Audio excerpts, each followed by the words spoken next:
that's one thing. Now the other prop that I made that I'm kind of proud of is the pair of handcuffs or binders from Star Wars. So basically, what I have here is using the Arduino in here, and I have magnetic clasps on these, and also on this. When this one closes, it turns on the circuit. So you can actually see the lights on the binders going up and down in sequence and back and forth. And that's the way I programmed it to be that way. So let's just go full there so you can see it a little bit better. But yeah, so, and then when you open it up, it comes undone. So what I'm using here basically is just a door sensor that you would use on your doors. It's a magnetic switch, a reed switch. So when the magnet side comes near in proximity to this side, the switch that has the wire on it, the magnet closes the reed switch and completes the circuit, which will just basically turn the Arduino on. The battery is hiding in back. It's 9 volt. And the Arduino is in the middle. Now there's how tiny it is. It's just right in there. So I mean, like there's the size of my wrist. And it's just in a little film container. An old film container. Actually, that's not a film container. That's what I originally built it with. But I needed both ends to look sort of identical in symmetry and stuff. So I used a pill bottle. The smallest pill bottle I could get at the drugstore.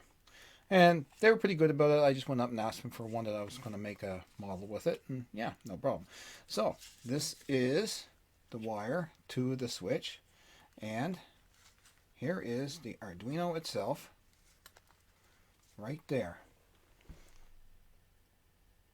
And it's controlling those lights. Now I can program it anytime I want by just plugging in the USB here from the computer and reprogramming the little sequence, or to whatever sequence I want, or whatever I want it to do. So if I want it to do the Boba Fett lights, no problem. I can certainly have it do that. If I want it to have it to do the Boba Fett lights in the helmet, plus the part of the visor, or the thing that comes down, if I want it to do that, I can also do that with a switch attached to it so that it'll turn it on. Very much the same as this. Not turn on the Arduino, but turn on that part of the program. So when it sees that switch has been activated, it'll turn the part of the program on, type of thing. So it can do multiple things all at once off of one 9 volt battery. And if you're using LEDs, there's hardly any drain to them, okay? I always stick to what I call the 20 milliamp theory. It's easiest to figure out, and we'll talk about that in another video. But that is one of my props that I made, and it's just using an Arduino. And like I said, I used some Lego here just to put those very small LEDs in, and it looks pretty neat. So and here it shows the Arduino, which I use to program the light sequencing on it. They are the LEDs with the resistors, and that's built right in the front there, and you can see them running there in a chase pattern back and forth and up and down to simulate your life status once the binders are joined together and your hands are in the binders, like handcuffs, I guess you want to say. So basically it checks your life force and makes sure that you are all right while you are in detention.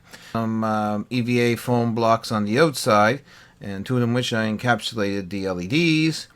And I also have now rare earth magnets in the front to close them and keep them closed. And I also have the trigger magnet, so when they do close, they will turn on and off the lights. So the lights will actually be powered on by the switch magnet in the front. Here is the finished product of the Imperial Force binders. You see I've added some labels on there. It says Detention Block 2551. That's an Easter egg out of the movie. I'll let you guys use your great Scooby-Doo detective skills and you will find out exactly where that came from and where these cuffs came from, or binders came from. Anyway, like I said previously, you can see the magnet here, and there's one hiding behind here, rare earth magnet, with a little piece of tin cut out from a tin can on the other side here, just so when they click together, they stay together. And it takes a little bit of force to get them open, but that's okay. These are also magnets I used here. This was just for cosmetic purposes on this side, to be similar to the left side, because the left side I have the magnet here, and this one is the reed switch, which runs into the through the block here, actually, and out to the battery, and lets the battery turn on the Arduino. Otherwise, the battery would always be on, the Arduino would always be powered up, and I could have the switch trigger the Arduino to turn the lights on once these close. But I figured I'd do it this way and I can get some more life out of my battery all day long, type of thing. So we'll close them. Without further ado, I added this piece of foam in the center of both of them. Once again, both sides, just for cosmetic, and you don't see the gap with the magnet in between. So when you come close, the magnet on this side closes the reed switch here, turns on the battery, and starts the Arduino. And there we go. So, that being said, you can see that in proximity, because it is not closed yet, where the switch triggers on. Right there, and it's not closed. Because I got my finger down by the magnet and it's not closed yet. Kind of close, but not. This little piece of foam here covers that over, but then I'll turn that on and off. So cleverly, I didn't know where to put the 9-volt battery, because my initial design was to put it in this container in the middle with the Arduino.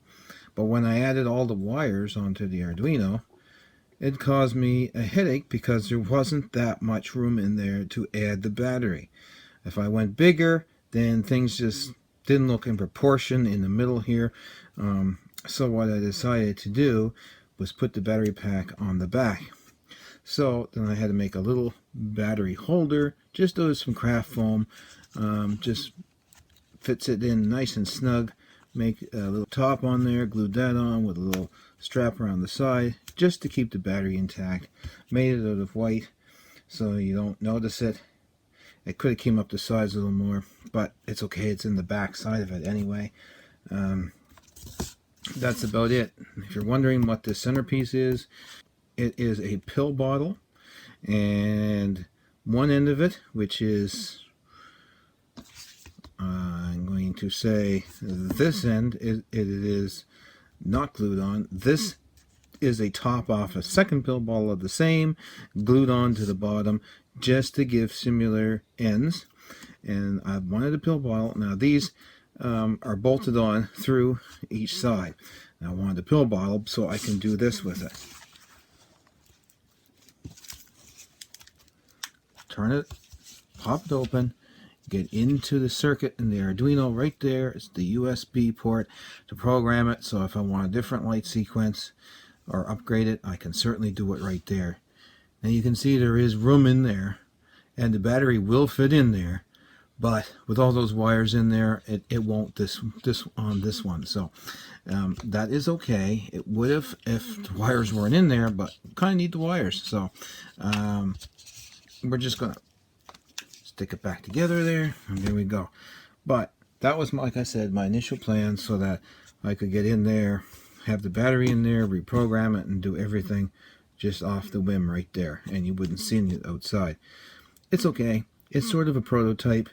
I know there's other force binders out there that people have. However, they never really showed any lights or anything like that in it, so that's why I did it this way, and wanted to be a little different. And feel free to go ahead and add lights to yours, and Let me know in the comments down below if you did. I'd really like to look at them.